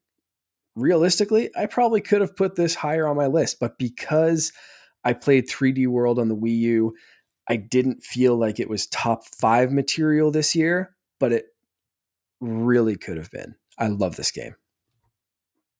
I loved 3D World when I played on the Wii U, and I think to your point, because I had played it, I didn't even touch it again because I'm like, yep, I've already been there, done that. I think that's a good pick, and it is a good co-op game, which is really one of the first, 3D co-op games that they've ever had. So yeah, and maybe they'll bring back 3D. What is it? What was the DS version? 3DS version? Super Mario 3D Land. Land. Yes. I think they should look into bringing that out. The Super Nintendo and the Game Boy. It was World and Land. So yeah. Gotcha. I think they should. Kind of thing. I think they should look into bringing that and adapting it to the Switch. That'd be great. Phenomenal. Yeah, absolutely. And who cares about the 3D? Really, you can adapt it. Yeah, don't have to worry about that much. Yeah. All right, Mark. We are in our top 5, where we were normally supposed to start, but that's okay. Yeah. This is where it really begins. So Psychonauts 2, a game that I had some problems with, but I overlooked most of those because of the inventiveness, the wonder, and the overall story of this game. It's not for everybody. The aesthetics are very divisive. A lot of people don't like the way like game looks. It makes them feel a little bit off. It looks kind of grotesque for some people, but I loved it. Yeah, and I do feel like sometimes I wanted to just keep playing the game rather than stop for all of the stories, because it felt like that was very heavy versus the platforming. So I think that actually took away from the game, and I think they could have balanced it better. But really inventive, a game that I don't know if we ever thought would get a sequel. And now that it's home with Microsoft, wow. And it was on every platform. So I really appreciated what they did, and it was fun, and the story was fantastic. Excellent. Yeah, that's one I need to get through, but didn't pick it up at all because I was playing Psychonauts 1 and just kind of put 2 on the back burner. So there we go. Good to see it crack your top 5. That's more encouragement for me to play. Number 5 for me was Riders Republic. I've mentioned it a few times. I like this game more than I expected to. It was just what I needed. It's that kind of dumb Tony Hawk, just arcadey kind of fun open world. It gives you the Ubisoft kind of map of like, oh, I wonder if I can go over there. Or there's a little point on my map here. Or there's a thing I can do here or there or whatever. And it just lets you go. And I still love this game. I loved it when it came out and I was playing the hell out of it. And I'll still go back to this and just play a little bit more. It's just one of those fun games that you can drop in for 5 minutes and cruise down a mountain or fly through some trees, or you can drop in for 5 hours and just not stop doing fun things. So it is ridiculous and over the top, and it gets a little broy at sometimes with the lingo and stuff. But if you can get past that, it is absolutely one of the most fun games I've played this year. It's a shame this is a Ubisoft game, because if it wasn't, I feel like this game would be coming to Game Pass. And Ubisoft just doesn't put their games on Game Pass because they have a service. So it just seems like it would have been fit for that, and it would find a big audience. Right now, it feels like not many people are talking about this game, sadly. Yeah, I think it came out at a weird time around some weird other games that kind of took the air out of the room, and that sucks. There's always one of those games per year. I'm really happy again that Ubisoft Canada gave this game for us to review, and I got to sink my teeth into it, because again, like, it might have been a game that I skipped or missed or played later and said, I'll wait till it goes on sale. And I might have been picking it up this time of year or later and wouldn't have made it into my game of the year discussion. And I freaking loved this game. Like, if I had missed it, I would have been disappointed once I finally played it. And it's easy to dismiss a game like this because you're like, well, like I said earlier, like, this could be a jack of all trades, master of none, or worse, this could be the guy that comes in your house, says, I can do everything, and he ends up breaking everything and not doing anything right. And you know, that's a big risk when there's so many other things that can take your $60 to $80 to $90 or whatever game, you know, the game's going to cost, depending on $100, depending on which version you get. But for me, this one was 100% top 5 material. Like, this was just, and again, like, is it one of the top 5 like greatest achievements in gaming this year? Maybe not, but like, for me, this is my personal top 5. And I'm rating this on, like, I had some of the most fun, big, you couldn't slap the smile off my face with all the stupid stuff that I'm doing in this game. That is why this game cracked the top 5 for me. It's not like everything's perfect. It's not a deep, like, Todd, you went like deep story for me, or for your list. For me, this was just like, this game made me laugh and smile, and that's what I wanted this year. So there we go. That's Riders Republican at number 5. Perfect. Yeah. Until we get a new SSX Tricky, you've got Riders Republic. That's basically there. You go. Or 1080 snowboarding. There you go. Absolutely. Yeah. So now we're getting to number 4, Kena Bridge of Spirits. I am actually at the very end of the game. I was going to finish it today, and then, like, got distracted because there are side things you can do in the game. And oh man, I'm just having a blast with this game. It's unbelievable. This is the studio's Ember Labs, their first game. They are an animation. They did animation, the quality animation and quality of just aesthetics in this game are just make me feel so happy that a junior team can do this. I believe Sony helped fund this game, but it's on PC and PS4, PS5, so that's where you can play it now. I don't know if it'll come to other platforms, but it is wonderful. The story is fantastic. It's touching. The gameplay is kind of like a throwback to a 3D action platformer that I miss. You can shoot arrows, you can throw bombs, you got a big hammer with melee combat. It's got traversal, it's got puzzles. It uses these characters called the Rot that are these little cute little guys that you can buy hats for, Mark, and masks, and they follow you around and they do things and they'll move things around for you, and they're just clever, and they can sit and they can sneeze or they can dance or they can sing. And you got to catch them all. Yeah, you got to catch them all. There's I think I need 100. I'm at 65. I'm like, oh, crap, where are the rest of them at? It's kind of like the Korok seeds, but actually entertaining.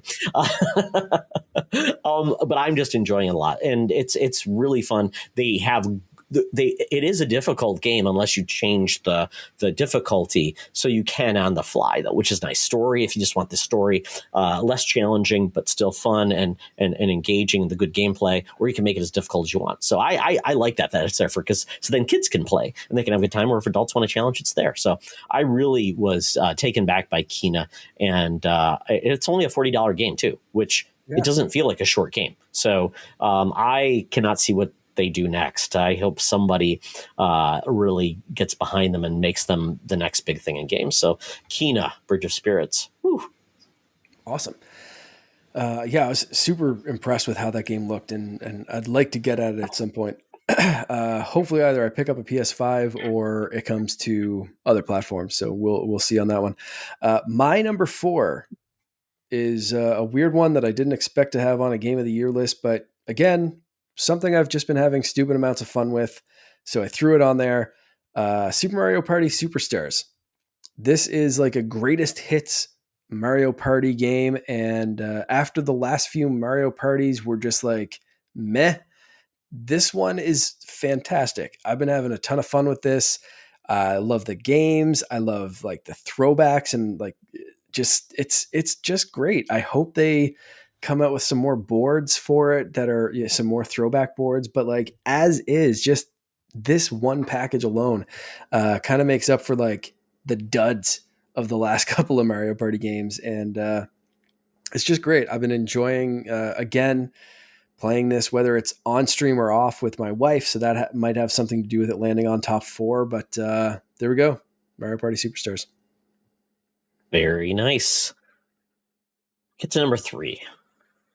Ratchet and Clank. Wowie wow. It's just a solid series. And a lot of the complaints have been it's more Ratchet and Clank, but you know what?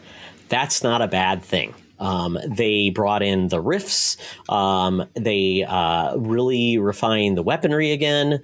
They added in a new character that was playable. And the story, I keep going back to story. I love story in games. I think it's a great medium for it, and it can really do some cool things. And this is the best story we've had in a Ratchet and Clank game. So I thought they really came to the party, really made a solid game, performed beautifully, looked gorgeous. I mean, we always talk about, games looking like Pixar. These games do look like Pixar, and the fact that they're playable and it's fantastic, and it's all ages, which is fantastic that Sony is bringing in some all ages games, which is fun in an era where sometimes you don't have many games for kids. So it's great that we've got this, and it's such a good performance, and just really love it. And the fact that they take advantage of the DualSense, the sound, the vibrations, it just really blew me away. It's a great game. Like I said, it's not doing anything really, really new in the world of Ratchet and Clank, but sometimes that's good enough. And I really love it. And I can't wait to see where they go next, because they might be at a Far Cry position where it's you got to do something new, guys, because you bring these games out on a regular basis and you have to really blow us away. So, but until that point, and I get tired of it and get tired of constantly upgrading my weapons and seeing what they do next and just blowing up enemies in a fun and silly way, Ratchet and Clank, number 3. All right. My number 3 is a big surprise for me. because I didn't like the first one of this series. And anyone that listens to the podcast regularly might know what I'm talking about when I say just that. But this is for anyone that's not caught up yet. My number 3 is New Pokemon Snap. Is the most played game on my Switch. I couldn't even believe that when I saw the tally, when I got that year-end Switch thing, go here for your year-end review. I put a ton of time into this game. And then thinking back on that, I was like, yeah, I really did love this game. Like, it's really, really good. So that's it. Number 3. I'm not going to say too much more about it, but like, I genuinely loved this game, and I love Pokemon, love taking pictures. That's kind of where it landed for me. My most played Switch game of the year, Pokemon Snap. Still no Pokemon camera printer. Still no on the printer. Okay. I didn't love it that much. It's not. If you get that before the Oculus Quest, Mark, I'm going to be pissed. All right. Well, we get to the final countdown, folks. Number 2 for me, which I thought was going to be my number 1 game of the year. Really, I did. Mm-hmm. And that is Resident Evil Village, called Resident Evil 8. This is the game that I tried to play on Stadia and got a refund right away. Did not work well on Stadia for me, even with a high-end connection. Yeah, not great. Sorry, Carly. Got a refund, and then I got it on regular PC, and I love this game. It is fantastic.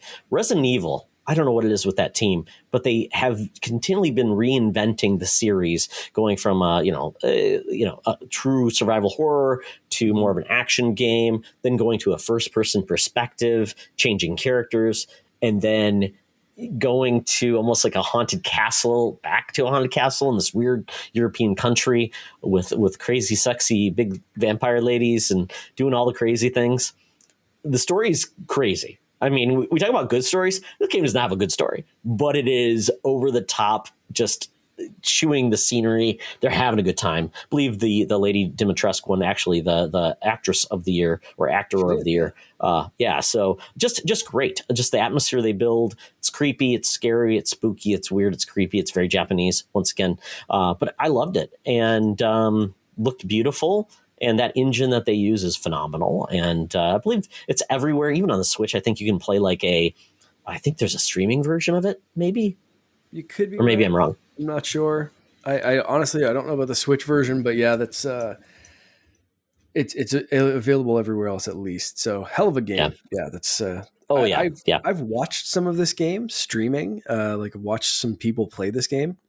It's really great. It is good. It's just something I haven't picked up yet. So, really great entry in the series. You and Loren should do the couch co-op where you hand off the controller when somebody dies. That'd be hilarious. As long as you pay for the counseling or possibly divorce lawyer when she gets that kind of a jump scare that I've been like, oh yeah, just play this. Don't worry about what it is. Absolutely. Don't even tell her whatever we're going to play. Yeah. No. Yeah. It's a fun little game. Definitely the way I want to do that. All right. Number 2 for me. We've already talked about it. It's been buzzed and talked about by other people. Halo Infinite.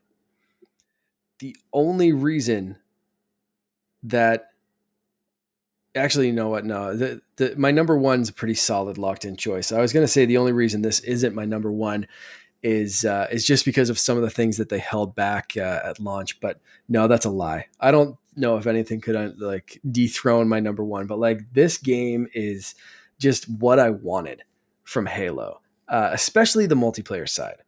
I will be 100% upfront and say I'm not super far into the single player, but I've played enough to be like, yeah, that's cool. I see what they're doing. I can appreciate this. Like you said, it's kind of just a wacky, weird story. There's things I really thought it was going to be a soft reboot, but they are really throwing it back to the last few games. And there's things that you kind of have to know. And it's just whatever, cool. Let me go shoot some shit in the face and call it a day. And then you jump into multiplayer, and that's where it shines for me. And that is honestly, if they only released Halo multiplayer, I think this would still be probably in my top 3. But throwing in the campaign is just icing on the cake with a cherry on top. This the multiplayer for Halo Infinite is just like you said, it's just like the best of Halo multiplayer with just, I mean, there are some problems. They fixed they're fixing the progression system. They're fixing how things work. I've applied a couple of XP boosts that I got in like Pringles cans and stuff just to like make it feel like I'm progressing a little bit more, a little bit faster. But even with all that, like it feels like Halo. And going back in the Master Chief Collection and playing old Halo multiplayer, you can like appreciate the modern things that they've added to this, but somehow make it still feel the exact same way that it did on Halo like 2 and 3 back in the day. Like it is just so darn good. I could probably talk about this game for quite a while, and I probably will be talking about it as I keep playing it through the year and as co-op comes in and all that kind of stuff. So I'm going to stop there and just say Halo Infinite is my number 2 game of the year because, geez, it's a good game. Tried really hard not to curse there because I'm sure Sean and the kids are listening, but like this is a good, really good game. Yeah, I think Sean's waiting for co-op. So I said, "Hey, you sure you really want to wait that long?" It's May, man. It's going to be a long year. Sean, jump in. Exactly. I'll let you know the next time I'm jumping on. Exactly. Yeah. All right. Well, we are at the number 1 mark. Yes. And I will, and you've mentioned this game before. I said I would be talking more about this game, and that is Marvel's Guardians of the Galaxy. Whoa. Wow. Once again, this game was shown at E3.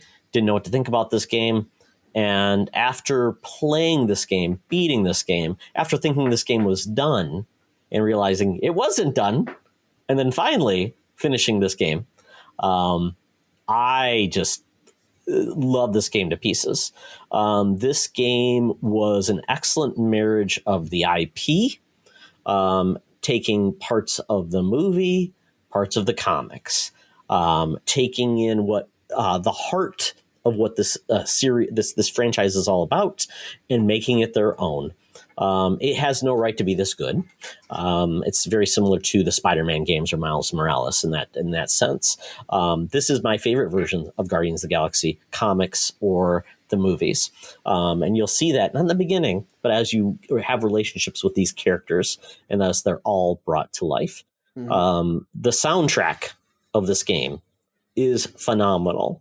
One of my favorite mechanics in this game, and I'm not sure if you've gotten to it yet, the huddle. Have you been able to huddle yet? Oh, yeah. Oh, I've played enough of the game, man. I know the stuff. Yeah. So the huddle is fantastic because this is basically a power-up, and you are there as their coach. You are giving them advice. You pick advice, whether it makes sense or not, they'll tell you. Like, that was the dumbest thing I ever heard. Or, oh, we're ready to go. And you go in, and the song they give you when you get back in is phenomenal. It feels like, damn, my goodness, I'm hearing Bonnie Tyler holding out for the hero, and I feel so good doing this. It makes me want to kick butt. Oh my goodness, they just nail it. And the side quests and the relationships you build, and then the mechanics I thought I wasn't going to like, because I'm like, oh, I got to play as Star-Lord. You're playing as Star-Lord, but really, quite honestly, you are a coach, and you're telling Groot to do this, and Gamora to do that, and Drax to that, and Rocket to do that, and then you're teaming up people, and it's like, it's fun. And then you get your like super power charge, and then you can choose your own, and you can upgrade, and it's a blast. And some of the cameos in this game are great. I think the only nit I have to pick with this game is at times it does feel like it's still going on, but I honestly loved having time with these characters. So in a way, yeah, I totally get it. And some of the characters that you fight and you experience are not going to be household names. These are a lot of deep cuts. So if you're not like a comic book person, you'd be like, where's, Captain America? Where's other people? No, it's not that. This is delving into that, Guardians of the Galaxy era and space and cosmos, and not the MCU that you know of, although there are some MCU characters. So it just really nailed it for me. Once again, the fact that I did not know I wanted this game before, 4 or 5 months ago, just blows me away. So Guardians of the Galaxy, dang. Yeah, it's kind of like our game last year, Mark. It was like, came out of the blue, made me very happy. So Yep. I can't wait to play more of this. And again, you talking about it just makes me want to like hang up this call and play it and not go to work tomorrow. But there we go. Take that work. Yeah, that's it, man. That's fantastic. I know if I put more time into this game, it would be higher on my list, and I'm sad that it's not. So that's really all I can say. Well, it'll be the game on your list next year that you finally beat. Yeah, that's it for sure. Yeah. I will 100% finish this game. But my game of the year, number one, I'm sure anyone listening now, you know what I'm going to say. Metroid Dread. Let's not beat around the bush anymore. That is 100% my game of the year. Like I said, I don't think it could have been dethroned by anything. I love the series. I've played every single game in the series minus what was it called? The Federation Force. Shot one. Federation Force. Did not play that one. Like Metroid Pinball is fantastic. But anyway, yeah. So Hunters, any, yeah, I just love them all. But Metroid Dread was just tough and surprising, and it moved the story forward, and it was just everything that I needed and wanted from this series. That, like, so much so that Metroid Prime 4 can just kind of be delayed for now. Like, get it right, because it needs to be as right or better than this game, or it's just going to be like, oh man, you guys messed up big time. Because like, this game just came out of nowhere, came out quick, and was just freaking perfect, in my opinion, for as a Metroid fan and someone that likes that kind of like tough, kind of rhythmic game that you really need to learn those patterns and get good at the patterns. And you don't mind dying. And one of my favorite games, like a couple of years ago, was Celeste. It was a game that I died like 6 million times in, but when you progress through it, it makes me kind of like feel like, yes, I accomplished that. That is something that I just did. And this game was 100% that over again. Was, I'm going to die 36 times at this boss, but that 37th time, they're not going to touch me. And that's how I beat like the final boss in this game. Was like, I just died and died and died and died. But the last time I did it, I felt like Samus. I felt like a badass. I did not get touched, and I could rock through this game like muscle memory, and hopefully like not get touched by these enemies, these boss battles, once you learn those kind of patterns. Now I might, because I've kind of lost a little bit of that muscle memory, but if I played this again, like start to finish, as soon as I finished it, I think I could have rolled through that game without getting a lick of damage taken away, because like you get that good at anticipating and stuff. But that is just what I wanted. That's what I needed. And Metroid Dread delivered that. So that's my game of the year. It's a shame that I just realized after playing it, I'm just not a Metroid fan. I think that's what it is, because I like Metroidvanias, but I've never beaten a Metroid, and I always bounce off them. I'm like, okay, moving on. I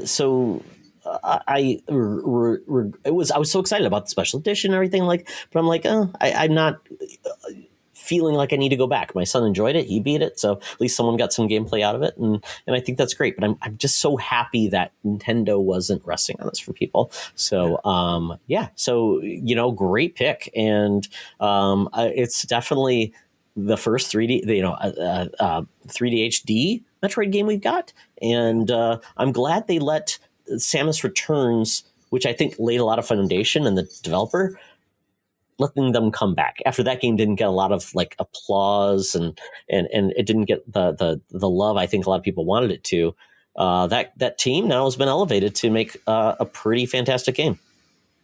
Exactly. Yeah. And it's come up on a lot of, like, we read through some of the lists and some of the things that people had added to their game of the year. And like, it's come up a lot. So I'm really happy with how that happened. So it's good that it's getting the recognition, and it's not just me being like a diehard Metroid fan, like just loving it for whatever. And it could be like, a hot turd in the summer or something like that. Like, it's, again, to quote something from Bobby, like, in my heart of hearts, I know this was like the game of the year for me. And that's it. So like that, my number one heart to heart game, Couchy Award would be this game. But That's not how we do the Couchy Awards. Nope. We combine them. We have a formula. We have we had it developed at MIT and Harvard, and we have a formula. Mathematics go into this. But that's why we needed the Twitter vote, because obviously we had a top 5 and no matching games on our top 5. So then we did the top 10 and it was still like a little sketchy. So we added in a point for each thing that we got on Twitter and Discord. And we had a 3-way tie for second place. This is how freaking close this was, people. We had a 3-way tie for second place. So the second place Couchy Award would go to Ratchet and Clank, Guardians of the Galaxy, and Metroid Dread. So the higher something gets on Todd and I's list, the more points it would get. And like I said, I threw in an extra point for each time it was mentioned on one of those services through someone just like reaching out, because we didn't get people to rank theirs, right, for the most part. So it was just like 1 point each kind of thing. Yeah. So that's that. And I'm pretty impressed that, again, after tallying everything, a 3-way freaking tie for second place. Come on. It's like a runoff. It's like a hanging Chad in there, I think. And it was almost a tie for the top one, and then we figured something out that knocked it down. It took a point off of Metroid Dread. So our game of the year, our Couchy Award winner of the year, Todd, do you want to take it away while I do a little drum roll? Absolutely. Congratulations, Master Chief. Halo Infinite is the Couchy Award winner for co-op mode game of the year. Yes. Finish this fight. I am very happy about that. Obviously, as my second choice. Me too. That is good. I hope that it would go further up on your list once we get co-op mode, once some things are ironed out. I'm hoping that, like, in retrospect, it lands further up on your list. But that's the weird thing with games now, is they're kind of ongoing, right? Even the most finished game is going to get DLC. It's going to get a year after. It's going to be a different game that's a broader game and whatever. There's very few games now that are released that are the exact same game 6 months to a year after they're released. So realistically, like, you kind of have to cut off and say, like, if the game was released in this year, it has to be in that year's game awards, or, you kind of have to restructure your list of like ongoing game. Cause like if they really improved Avengers, let's say, and they knocked it out of the park with the DLC that happened this year. And I played through all the Avengers DLC and was hoping to really fall in love with it. And I liked it, but I didn't like it. I didn't think it really fundamentally fixed that game. But if, for instance, that game came out, it was a dud, they really fixed everything up and released the pretty good story DLC for the most part. Like, there was some really cool stuff in some of those and some really cool moments. But if they had have just ramped it up a little bit, I don't know where I'd put that, but I'd probably have to talk about that in some way. Just like the same way I talked about Fortnite, right? Like, even Chapter 2 in Fortnite was a little over 2 years old and just ended, and I talked about that tonight. But like, could I have put that on my top 10 list maybe? Oh, sure. I mean, people would put Destiny. Right? Well, Destiny 2 is probably going to be talking about the Witch Queen next year, right? I mean, because that's a big content. Yeah, so the ongoing in games as a service and where's it going and continually, like Halo, we don't know what their plan is with the campaign because it's open world now. They could do things. I don't know how the game ends, so I don't know. I mean, I'm assuming Chief doesn't die, but they could do a lot of things with making more missions, and then you could do things. You could get raids. You could have strikes. You could take over as your character from multiplayer, like Chief. People would love that. 100%. No, they wouldn't. They would hate that. But, like, I think some people would, because it would be like Destiny, right? Yes. Like, it would be the Guardian. Yeah.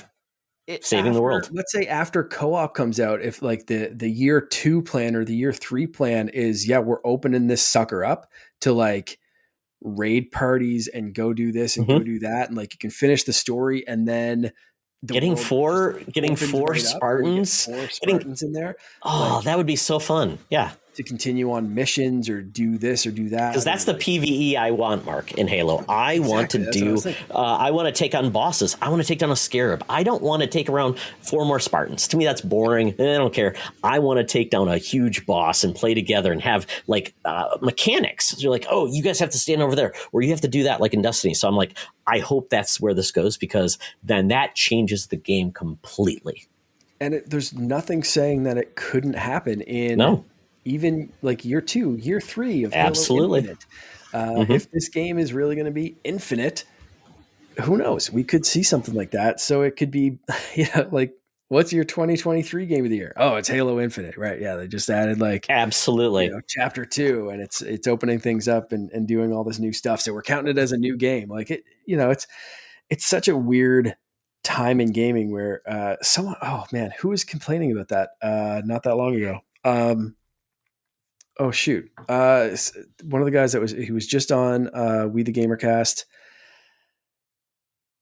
Oh man, the show's like completely escaping my brain right now. Blend together. I gotta look it up. Royal City Gamescast. They were just saying that you used to buy a game and it was just done.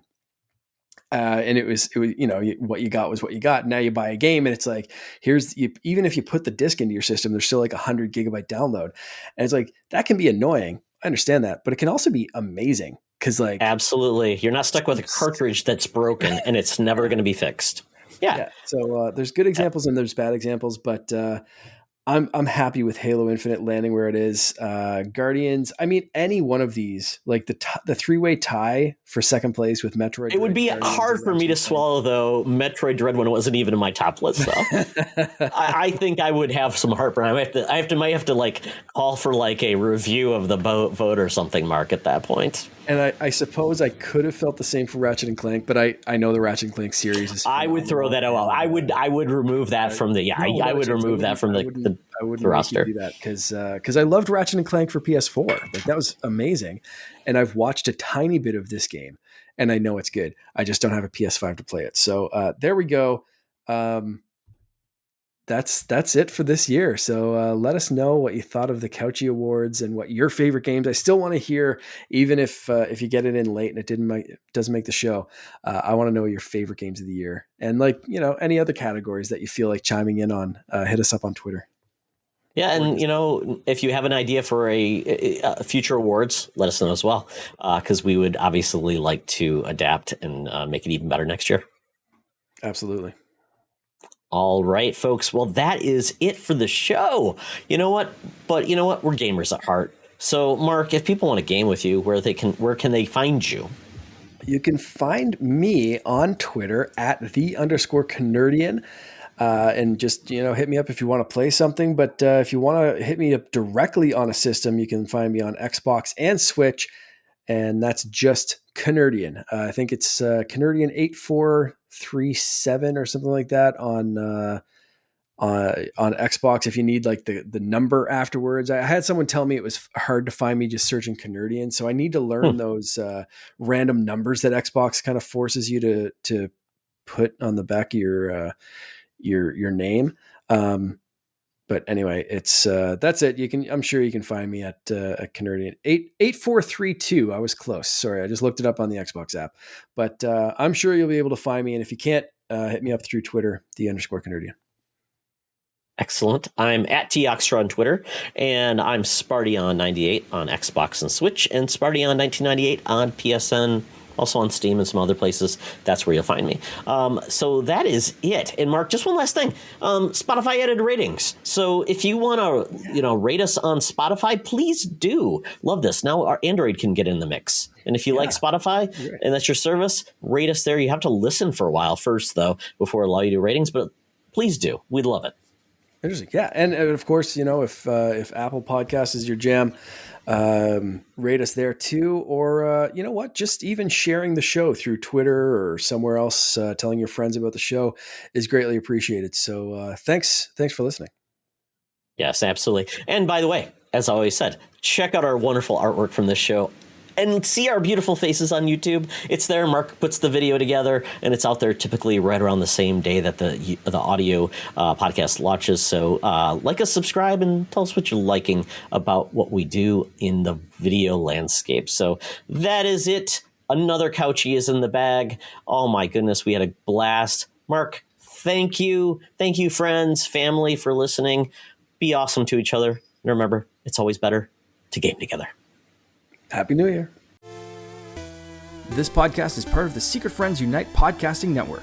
Visit secretfriendsunite.com for more great shows, articles, news, reviews, and more. Secret Friends Unite podcasts are available on Apple, Google, Spotify, and other podcast services around the world. If you'd like to be part of the conversation, you can join us on Facebook or our new Discord server, or follow @SecretFriendsU on Twitter. Please subscribe to Secret Friends Unite on YouTube and visit our merch store at tpublic.com. Just search Secret Friends Unite. Thanks for listening.